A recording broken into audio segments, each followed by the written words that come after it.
saya banggakan teman-teman sekalian. Baik, langsung saja kita masuk dalam materi kita. Saya membawakan dengan judul Sistem Hukum di Dunia. Sebelum kita masuk dalam materi, pertama-tama kita harus mengetahui apa itu sistem dan apa itu hukum. Sistem adalah suatu kumpulan atau himpunan dari suatu unsur, komponen, atau variabel yang terorganisasi, saling berinteraksi, saling tergantung satu sama lain, dan terpadu. Sedangkan hukum adalah peraturan adat yang secara resmi dianggap mengikat yang dikukuhkan oleh penguasa atau pemerintah. Jadi kita bisa simpulkan sistem hukum adalah suatu kesatuan yang terdiri dari unsur-unsur yang mempunyai interaksi satu sama lain dan bekerjasama untuk mencapai tujuan kesatuan tersebut.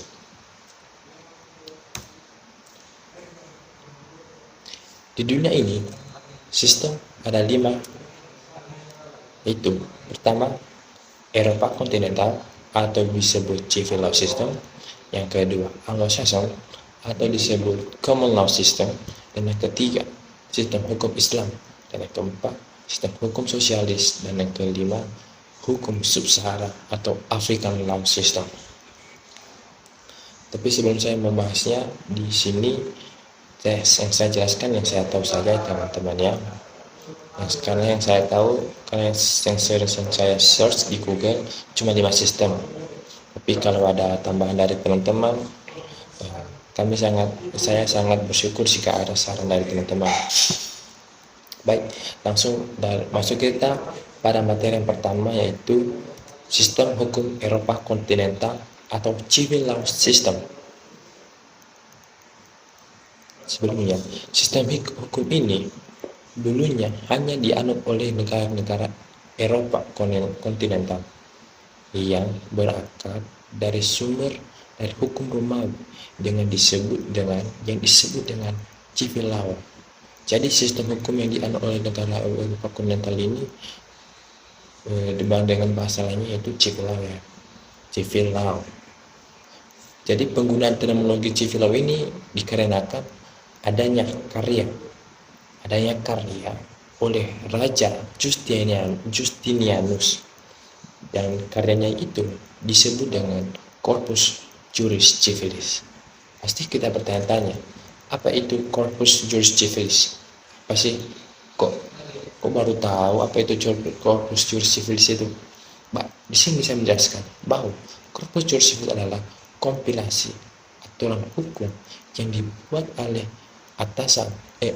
arahan Raja Justinianus yang berisi kodifikasi hukum yang bersumber dari keputusan raja-raja sebelumnya dengan tambahan modifikasi yang disesuaikan dengan kondisi sosial dan ekonomi pada zaman itu. Jadi yang di sini maksudnya di bawahnya Corpus Juris Civilis ini itu Raja Justinianus ini sangatlah kreatif karena dimana dia memadukan semua keputusan para raja sebelumnya. Jadi dia mengamati beberapa saat itu, dan dia menyesuaikan dengan kondisi lingkungan yang ada atau kondisi kerajaannya pada saat itu. Jadi seperti yang kita bilang bahwa hukum itu fleksibel, bisa berubah sesuai dengan keadaan. Baik, lanjut kita ke materi kita selanjutnya. Pasti kita bertanya-tanya, pasti ada salah satu teman kita, jika sistem hukum Eropa ini, maksudnya jika sistem hukum Eropa kontinental ini diterapkan di Indonesia, lantas bagaimana caranya? Ya, caranya sangatlah simpel, maksudnya bisa dengan cara yaitu karena Indonesia ini menggunakan sistem hukum yang berlandaskan Undang-Undang Dasar tahun 1945.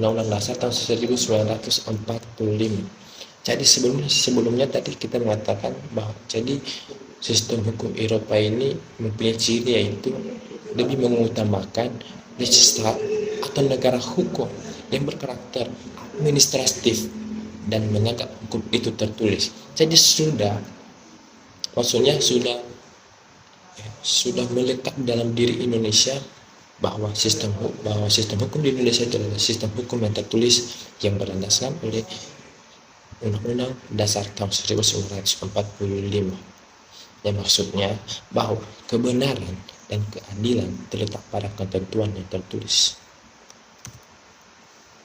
Pasti kita bertanya, siapa saja sih negara-negara yang sudah menerapkan hukum ini? Ya, baik negara-negaranya yaitu seperti Prancis, Jerman, Italia, Swiss, Austria, Amerika Latin, Turki, dan beberapa negara Arab seperti Afrika Utara dan Madagaskar. Lanjut ke materi kedua, sistem hukum Anglo-Saxon. Sistem hukum ini adalah sistem hukum yang berkembang sejak abad ke-16 di Inggris. Pasti mereka kok tiba-tiba ada sih hukum Anglo-Saxon ini. Jadi sistem hukum ini merupakan hukum yang berasal dari kebiasaan masyarakat dan dikembangkan di pengadilan atau telah menjadi keputusan di pengadilan.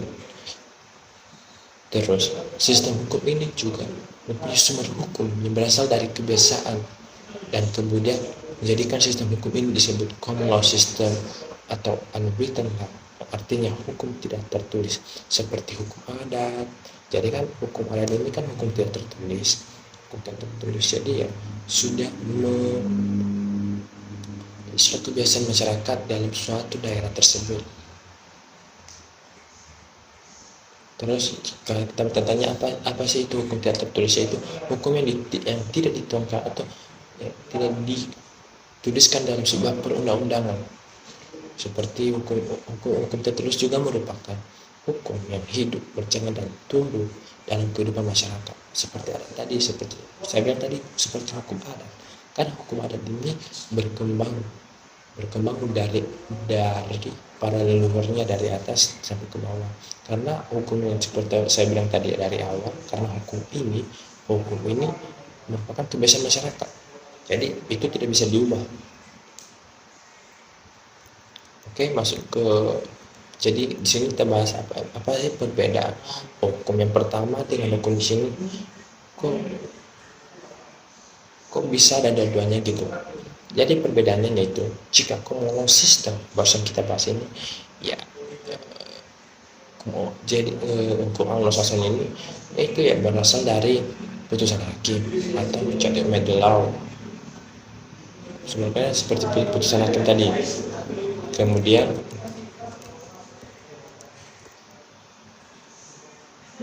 sedangkan civil law system ini sumber hukumnya adalah perundang-undangan. Sumber asalnya yang telah tertulis dalam undang-undang. Jadi itulah membedakan mereka. Sumber utamanya, sumber hukumnya itulah yang membedakan mereka. Di sana sudah saya tulis beberapa negara penganut Anglo-Saxon. Baik, masuk kita ke dalam materi sistem hukum Islam. Di sistem hukum Islam ini maksudnya adalah hukum yang statis dan tidak dilakukan oleh amandemen seperti sistem Eropa, kontinental, dan Anglo-Saxon.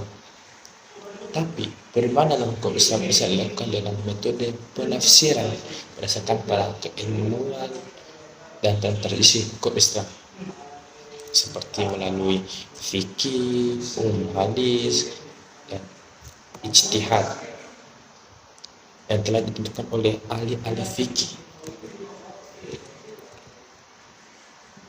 Baik, di sini saya sudah menuliskan apa sih itu ilmu fikih, ulumul hadis, dan pengertian ijtihad biar teman-teman juga paham. Terus kita bertanya lagi, apa sih bedanya sistem hukum yang dua sebelumnya dengan sistem hukum Islam ini? Di sini kita bisa membedakan kedua-duanya itu sangatlah mudah dikarenakan bahwa sistem hukum sebelumnya itu yang dua ini Yang pertama sistem Anglo-Saxon dengan hukum sistem Eropa kontinental, yaitu karena dasar hukum mereka yang adalah maksudnya kalau sistem hukum kontinental tadi berdasarkan undang-undang, sedangkan Anglo-Saxon adalah kebiasaan masyarakat. Sedangkan dalam sistem hukum Islam ini itu berlandaskan pada kitab suci agama Islam yang disebut oleh ajaran sunnah Nabi Muhammad berupa Al-Quran dan Al-Hadits. Sekarang masuk kita ke dalam materi keempat, yaitu sistem hukum sosialis. Sistem hukum sosialis adalah sebuah sistem hukum yang didasari oleh ideologi komunis. Sistem ini lebih berorientasi sosialis, yakni meletakkan fondasi pada ideologi negara komunis dengan semangat pada minimalis hak-hak pribadi.